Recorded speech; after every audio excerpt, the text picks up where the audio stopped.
Ya, bismillahirrahmanirrahim. Assalamualaikum warahmatullahi wabarakatuh. Salam sejahtera buat kita semua. Om Swastiastu, Namo Buddhaya, salam kebajikan.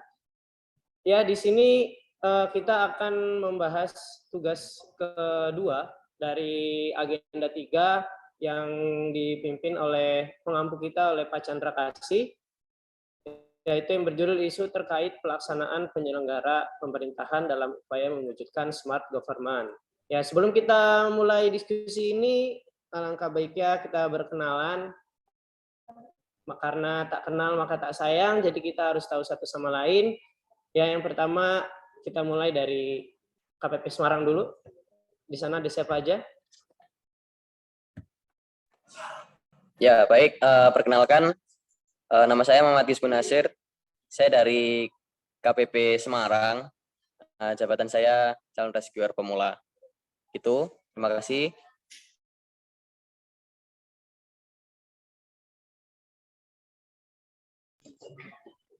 Oke,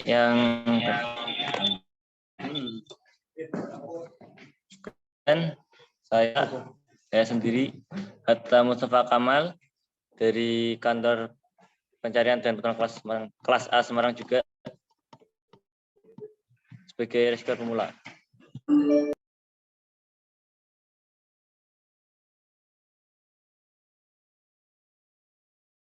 Ya, dari KPP Cilacap, silakan. Ya, terima kasih. Perkenalkan, nama saya Yuda Hafid Elanata dari Kantor Pencarian dan Pertolongan Cilacap. Jabatan saya calon rescuer pemula. Terima kasih. Assalamualaikum warahmatullahi wabarakatuh. Saya Hendro Tanugraha, asal kantor Pencarian dan Pertolongan kelas A Jakarta. Terima kasih. Ya, yang terakhir saya Dino Prasetyo dari Kantor Pencarian dan Pertolongan kelas A Jakarta. Oke, baik teman-teman. Di sini kita akan membahas atau mendiskusikan tentang e-government dalam menyambut era revolusi industri 4.0 yang akhir ini sangat berpengaruh nih dalam sendi kehidupan di Indonesia. Saya di sini akan menjelaskan ya, apa sih itu e-government itu? Nah, e-government itu merupakan penggunaan jaringan internet, teman-teman, dalam penyebaran informasi dan pelayanan pemerintahan kepada masyarakat.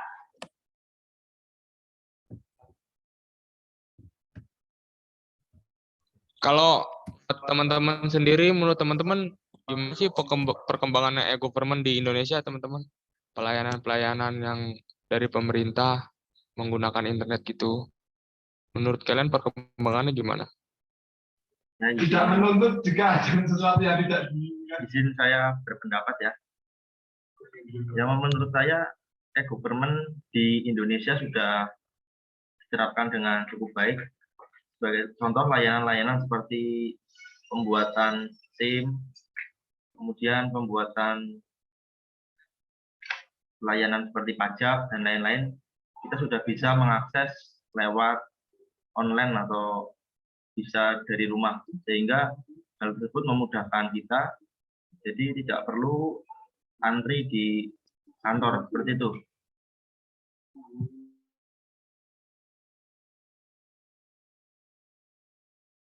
Kalau dari Semarang, teman-teman yang Semarang,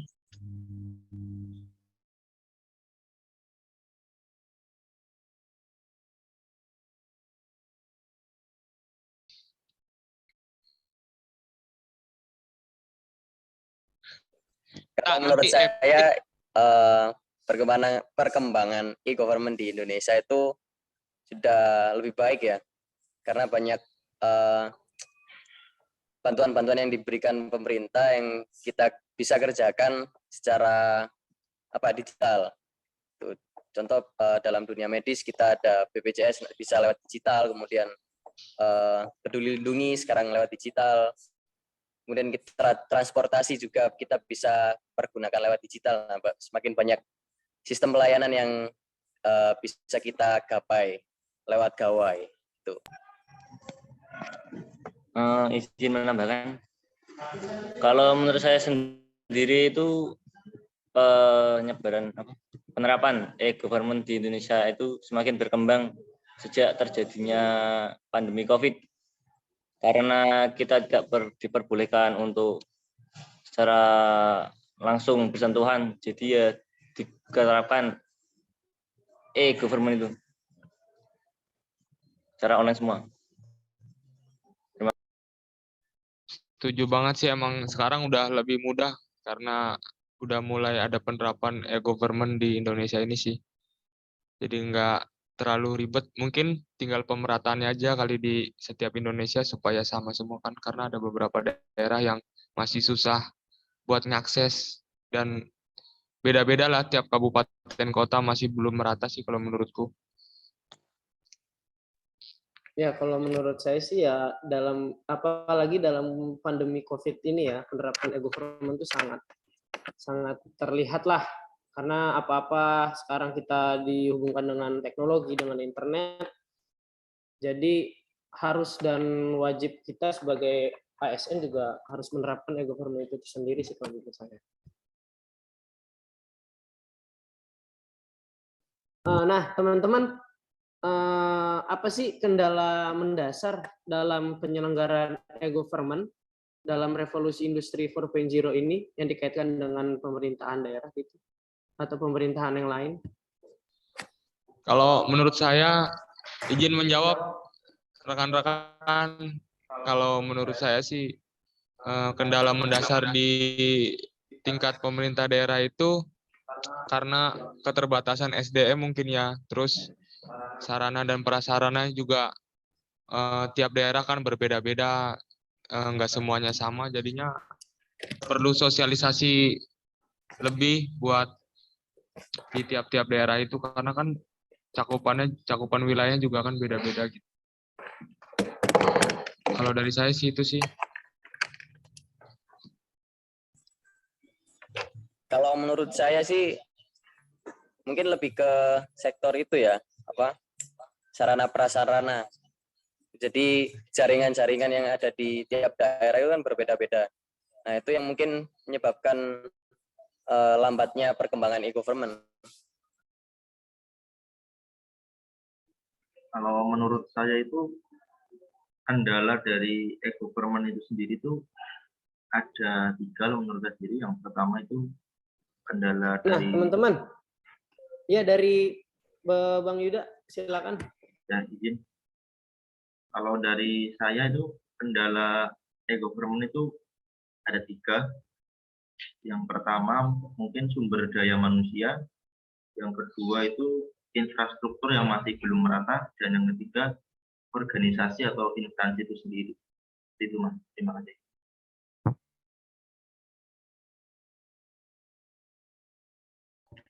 Nah, menurut teman-teman sendiri ini, kenapa sih perlu adanya sosialisasi tentang e-government, dan kenapa itu harus dilakukan secara konsisten dan berkesinambungan gitu pada masyarakat?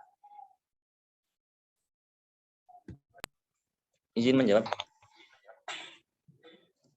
Walaupun SOP ya, SOP semacam seperti pembuatan SIM itu kan sudah dipermudah, walaupun SOP e-government itu sudah dipermudah, tetapi sumber daya manusianya yang misal kayak orang zaman dahulu itu kan belum terbiasa dengan teknologi, jadi ya emang kurang paham, kurang terbiasa lah.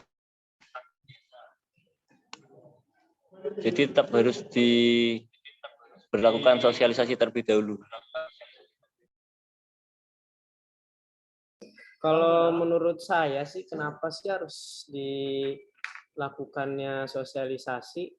Karena semakin berkembangnya ilmu teknologi di dunia ini menyebabkan terjadinya tekanan nih dari masyarakat itu sendiri yang menginginkan pemerintahan memperbaiki kinerjanya secara signifikan dengan cara memanfaatkan teknologi, karena perkembangan teknologi yang secara signifikan ini membuat kita wajib tahu tentang apa itu teknologi, internet, dan cara penggunaannya dengan baik dan bijak.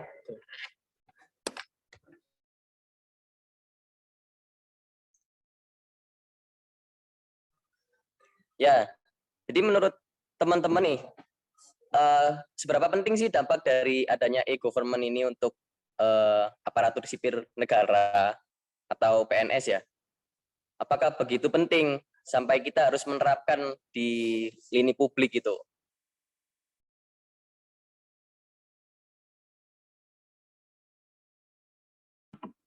Izin menjawab Mas Kipun. Kalau menurut saya penting ya, karena yang pertama tentunya mempermudah kinerja bagi ASN sendiri. Jadi ASN dituntut untuk bisa menguasai teknologi digital terkini. Jadi agar kemudahan-kemudahan itu bisa didapatkan. Seperti itu Mas. Tunggu yang lain kalau ada tambahan. Kalau dari saya juga, menurut saya penting ya, karena dapat mempermudah pekerjaan juga untuk para ASN dan memangkas birokrasi yang ada juga, karena kan rakyat masyarakat itu jadi tidak perlu berbondong-bondong datang terus bawa berkas yang banyak, antri lama, jadi bisa dikerjakan di rumah juga. Mungkin hanya sosialisasinya aja yang perlu diperkuat lagi supaya masyarakat juga tahu kalau kita tuh udah nerapin hal-hal kayak gini ke depannya gitu. Izin menambahkan, untuk dampak buat ASN itu ya, PNS itu kan terkenal sibuk ya. Jadi dengan adanya e-government itu PNS itu terasa terbantu lah, merasa terbantu. Jadi memudahkan. Tapi kalau saking terlalu seringnya menggunakan e-government tersebut, yang jadi malah tambah males-malesan gitu, males keluar rumah lah, males jalan-jalan lah. Jadi serba online. Untuk sekian dulu. Lanjut. Kalau menurutku sih ya sependapat sih dengan Bang Hatta ya. Pasti ada plus minusnya dalam sebuah penerapan teknologi itu, pasti ada kurang dan lebihnya gitu. Kalau menurut saya pribadi sih emang penting sih, karena kita di lingkungan pemerintahan kan lebih cenderung ke pemberkasan, berkas-berkas dan segala macam gitu. Dengan adanya e-government itu mempermudah kita untuk pengerjaan berkas-berkas itu sendiri. Apalagi instansi kita kan untuk melayani publik gitu kan. Dan respon kita kan harus cepat gitu. Jangan sampai ketika ada orang tenggelam atau kecelakaan gitu. Jadi hanya memanfaatkan teknologi aja gitu, nggak perlu dia datang ke kantor secara rame-rame gitu. Jadi keburu korbannya udah kemana, kitanya belum datang gitu. Jadi kalau secara pemanfaatan sih, kalau untuk aparatur sipil negara sih itu sangat penting. Walaupun emang ada lah minusnya yang membuat kita malas keluar dan segala macam lah gitu. Dengan alasan ntar nggak ada internet, kita nggak ngerjain tugas, pasti ada plus minusnya dalam sebuah teknologi gitu. Ya mungkin itu aja pembahasan dari kami untuk agenda 3 kali ini. Kurang lebihnya mungkin mohon dimaafkan. Wabillahi taufiq wal hidayah. Wassalamualaikum warahmatullahi wabarakatuh. Waalaikumsalam warahmatullahi wabarakatuh. Terima kasih. Terima kasih. Terima kasih.